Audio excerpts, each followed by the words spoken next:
नमस्ते दोस्तों, मैं आपका दोस्त एडवोकेट अभिनंदन गायकवाड़। आज हम देखने वाले हैं भारतीय न्याय संहिता 2023 का दूसरा चैप्टर। बीएनएस के अध्याय 2 में ज्यादातर दंडों के विषय में चर्चा की गई है। इसमें 4 से लेके 13 तक क्लॉजेस यानी कि सेक्शंस दिए गए हैं। 4 नंबर का सेक्शन कहता है कि दंड। 5 मृत्यु दंडादेश या आजीवन कारावास का लघुकरण। 6 दंडाविधियों की भिन्ने। 7 दंडादिष्ट कारावास के या उसका कोई भाग कठिन या सादा हो सकेगा। 8 जुर्माने की रकम का जुर्माने आदि के भुगतान में व्यतिक्रम करने पर दायित्व। 9 कई अपराधों से मिलकर बने अपराध के लिए दंड की अवधि। 10 कई अपराधियों में से एक दोषी व्यक्ति के लिए दंड, जबकि निर्णय में यह कथित है कि वह संदेह है कि वह किस अपराध का दोषी है। 11 एकांत परिरोध। 12 एकांत परिरोध की अवधि। 13 पूर्व दोष सिद्धि के पश्चात कतिपय अपराधों के लिए वर्धित दंड। ये 4 से लेकर 13 इसमें विषय है। सेक्शन नंबर 4 कहता है दंड। अपराधी इस संहिता के उपबंधों के अधीन जिन दंडों से दंडनीय है वे क्या है वो हम अभी देखेंगे। 1 मृत्यु। 2 आजीवन कारावास। 3 कारावास 2 भांति होते हैं, एक कठिन अर्थात कठोर श्रम के साथ होता है तो दूसरा सादा होता है।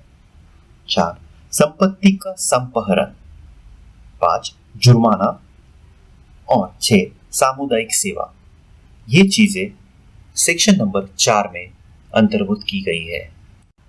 पुराने आईपीसी में यही शिक्षाएं चैप्टर 3 में दी गई थी, जो 53 सेक्शन से लेके 75 सेक्शन तक थी, लेकिन नए बीएनएस में इसे चैप्टर 2 में दिया गया है और 4 से लेके ये आ रही है। सेक्शन 5 हर मामले में जिसमें एक मृत्यु का दंडादेश दिया गया है उस दंड को अपराधी की सम्मति के बिना भी समुचित सरकार इस संहिता द्वारा उपबंधित किसी अन्य दंड में लघुकृत कर सकेगी।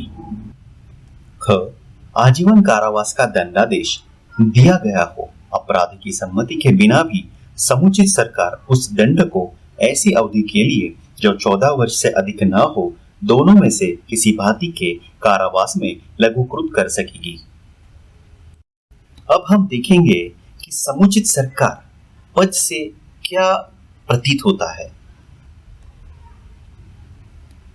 उन मामलों में केंद्रीय सरकार अभिप्रेत है जिनमें दंडादेश मृत्यु का दंडादेश है या ऐसे विषय से जिस पर संघ की कार्यपालन शक्ति का विस्तार है, संबंधित किसी विधि के विरुद्ध अपराध के लिए है, तथा ख उन मामलों में उस राज्य की सरकार जिसके अंदर अपराधी दंडादिष्ट हुआ है अभिप्रेत है, जहाँ की दंडादेश चाहे मृत्यु का हो या ना ही, ऐसे विषय में जिस पर राज्य की कार्यपालन शक्ति का विस्तार है, संबंधित किसी विधि के विरुद्ध अपराध किए लिए है।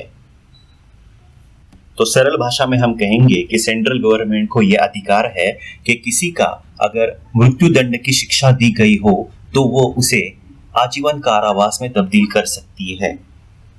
सिर्फ केंद्र सरकार ही नहीं कह सकते, लेकिन एप्रोप्रिएट गवर्नमेंट, ऐसा वहां पे वर्डिंग हुआ है। दंड विधियों की भिन्नों का गणना करने में आजीवन कारावास को 20 वर्ष के कारावास के तुल्य गिना जाएगा। सेक्शन 7 हर मामले में जिसमें अपराधी दोनों में से किसी भांति के कारावास से दंडनीय है, यह न्यायालय जो ऐसे अपराध को दंडादेश देगा समक्ष होगा कि दंडादेश में यह निर्दिष्ट करे कि ऐसा संपूर्ण कारावास कठिन होगा या यह कि ऐसा संपूर्ण कारावास सादा होगा या यह कि ऐसे कारावास को कुछ भाग कठिन होगा और कुछ सादा।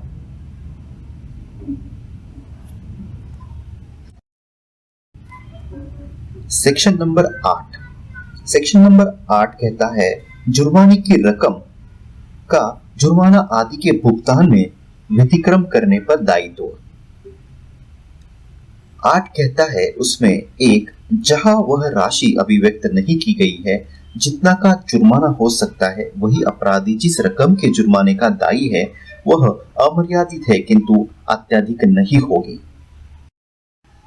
सेक्शन 8 के 2 कहता है किसी अपराध के हर मामले में कारावास और जुर्माना दोनों से दंडनीय अपराध के जिसमें अपराधी कारावास सहित या रहित जुर्माने से दंडाधिष्ट हुआ है तथा कारावास या जुर्माना अथवा केवल जुर्माने से जिसमें अपराधी जुर्माने से दंडाधिष्ट हुआ है वह न्यायालय जो ऐसे अपराधी को दंडाधिष्ट करेगा सक्षम होगा कि दंडादेश द्वारा निदेश की जुर्माना देने में व्यतिक्रम होने की दशा में अपराधी अमुक अवधि के लिए कारावास भोगेगा जो कारावास उस अन्य कारावास के अतिरिक्त होगा जिसके लिए वह दंडाधिष्ट हुआ है या जिससे वह दंडादेश के लघुकरण पर दंडनीय है। आर्टिकल 8 का 3 यदि अपराध कारावास और जुर्माना दोनों से दंडनीय हो तो वह अवधि जिसके लिए जुर्माना देने में व्यतिक्रम होने की दशा के लिए न्यायालय अपराधी को कारावासी करने का निर्देश दे। कारावास की उस अवधि की 1/4 से अधिक न होगी जो अपराध के लिए अधिकतम नियत है। सेक्शन 8 का 4 वह कारावास जिसे न्यायालय जुर्माना देने में व्यतिक्रम होने के लिए अधिरोपित करे ऐसा किसी भांति का हो सकेगा जिससे अपराधी को उस अपराध के लिए दंडाधिष्ट किया जा सकता है। सेक्शन 8.5 यदि अपराध केवल जुर्माने से दंडनीय हो तो वह कारावास जिसे न्यायालय जुर्माना देने में व्यतिक्रम होने की दशा के लिए अधिरोपित करे सादा होगा और वह अवधि जिसके लिए जुर्माना देने में व्यतिक्रम होने की दशा के लिए न्यायालय अपराधी को कारावासित करने की निर्देश दे निम्न मापमान से अधिक नहीं होगी। अर्थात जब जुर्माने का परिणाम 5,000 रुपए से अधिक न हो तब 2 मास से अनाधिक कोई अवधि जबकि जुर्माने का परिणाम 10,000 रुपए से अधिक न हो तब 4 मास से अनाधिक कोई अवधि तथा किसी अन्य दिशा में 1 वर्ष से अनाधिक कोई अवधि। 6 सेक्शन 8 का 8.6 में 2 प्रकार दिए गए हैं। जुर्माना देने में व्यतिक्रम होने की दशा के लिए अधिरोपित कारावास तब पर्यवसित हो जाएगा जब जुर्माना या तो चुका दिया जाए या विधि की प्रक्रिया द्वारा उद्ग्रहित कर लिया जाए। 2 यदि जुर्माना देने में व्यतिक्रम होने की दशा के लिए नियत की गई कारावास की अवधि का अवसान होने से पूर्व जुर्माने का ऐसा अनुपात चुका दिया या उद्ग्रहित कर लिया जाए कि देने में व्यतिक्रम होने पर कारावास की जो अवधि होगी जा चुकी हो वह जुर्माने के तब तक न चुकाए गए भाग के अनुपातित से कम न हो तो कारावास पर्यवसित हो जाएगा। इसका हम स्पष्टीकरण देखते हैं कि 100 रुपए के जुर्माने और उसके देने में व्यतिक्रम होने की दशा के लिए 4 मास के कारावास से दंडाधिष्ट किया गया है। यहाँ यदि कारावास के 1 मास के अवसान से पूर्व जुर्माने के 75 रुपए चुका दिए जाए या उद्ग्रहित कर लिए जाए तो प्रथम मास का अवसान होते ही उन्मुक्त कर दिया जाएगा।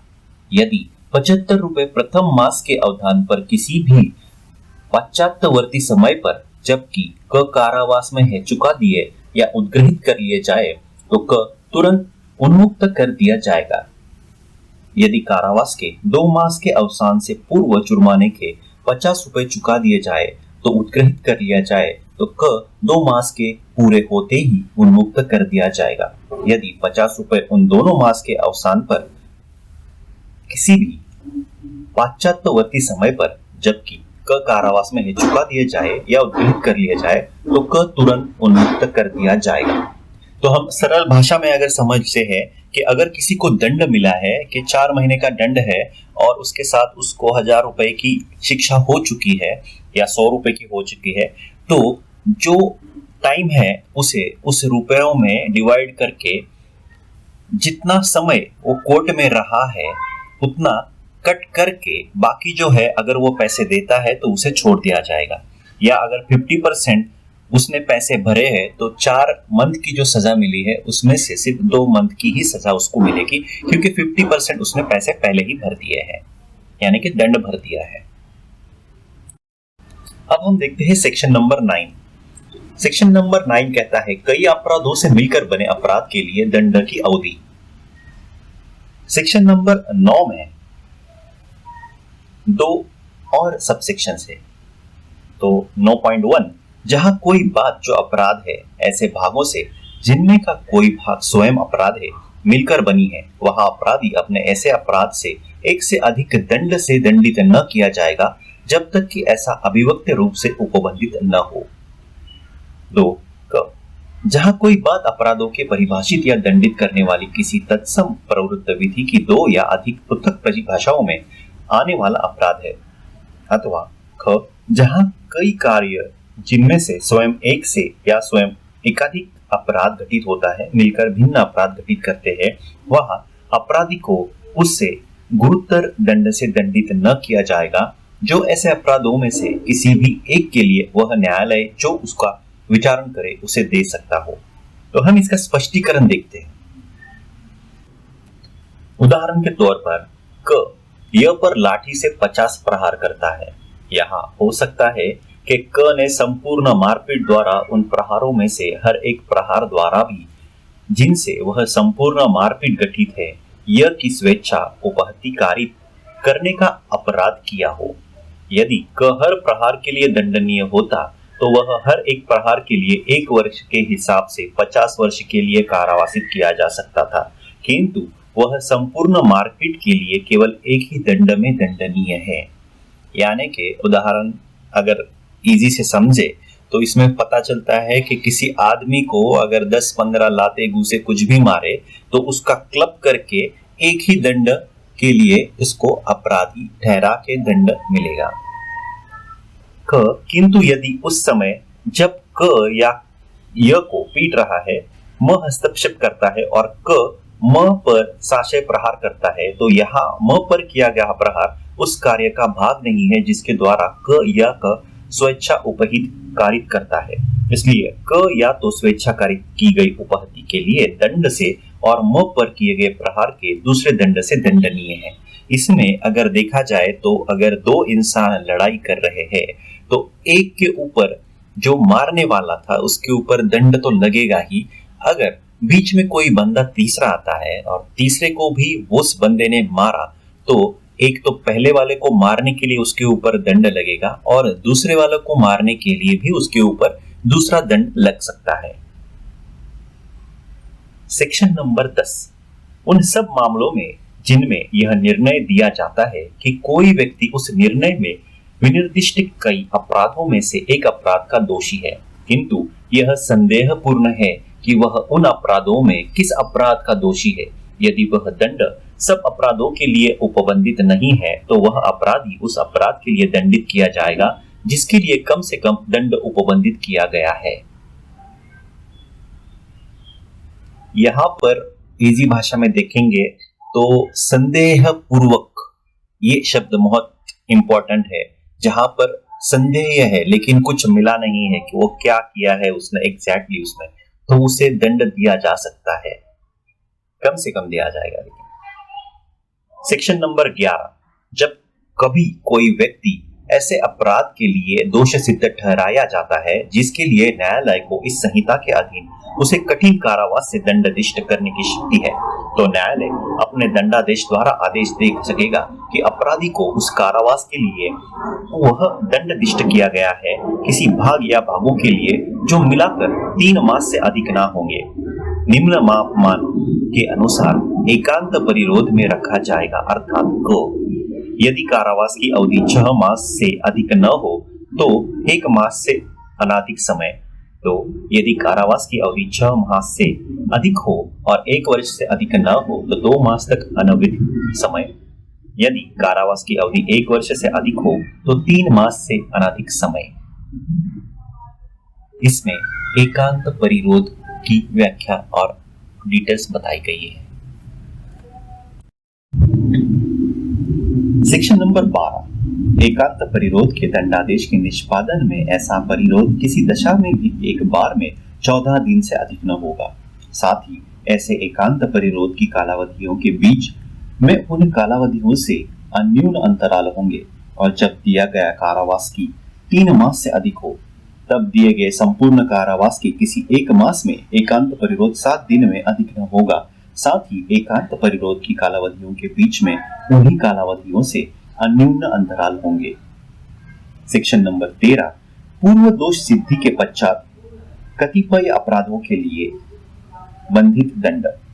13, जो कोई व्यक्ति भारत में किसी न्यायालय द्वारा इस संहिता के अध्याय 10 या अध्याय 17 के अधीन 3 वर्ष या उनके अधिक अवधि के लिए दोनों में से किसी भांति के कारावास के दंडनीय अपराध के लिए दोष सिद्धि ठहराए जाने के पश्चात उन दोनों अध्यायों में से किसी अध्याय के अधीन उतनी ही अवधि के लिए वैसे ही कारावास के दंडनीय किसी अपराध का दोषी हो तो वह हर ऐसे पश्चावर्ती अपराध के लिए आजीवन कारावास से या दोनों में से किसी भांति के कारावास से जिसकी अवधि 10 वर्ष से तक हो सकेगी दंडनीय होगा।